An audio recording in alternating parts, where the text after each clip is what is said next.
How did I get my voice for radio? I'll tell you the story. So I still remember the phone call I made to get my first job in radio. I was a uni student. I was pacing around my room and I was shaking while I spoke to the receptionist and asked to speak to the newsroom because I'd put so much pressure on myself. I really wanted to come across like someone who could read the news on radio.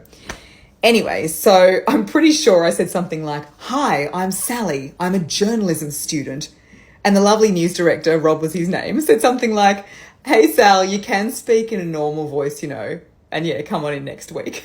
So I walked into this little newsroom in Wollongong, Australia, and I was thinking, what is a normal voice? Like, I knew I had a good voice, a speech and drama voice, I played Romeo in the school production of Romeo and Juliet kind of voice. I went to an all-girls school. But what was a normal voice? And in those early days, I could not get it right.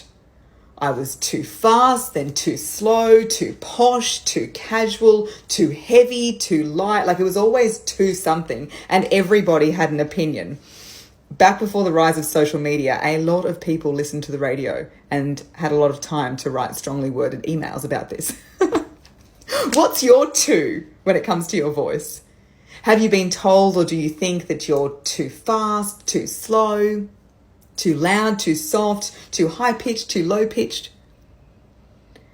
We put these twos on us too much. Who has the master measure of the Goldilocks just right? It doesn't exist. It's in our minds. Anyway, in my obsession not to be too anything, I lost sight of the meaning of the story. The meaning was lost in the method. And I was getting so frustrated. One day I walked out of the booth, I pulled down my headphones, slumped down in my chair. And at this point, my mentor, Rob, decided to say something which totally shifted my perspective. And he said, "Sal, don't try to do a voice. Allow yourself to be a voice." What? Don't try to do a voice. Allow yourself to be a voice. That really landed, and it was a breakthrough moment. I went from reading the script to telling the story. And that's when I felt like I'd finally found my radio voice.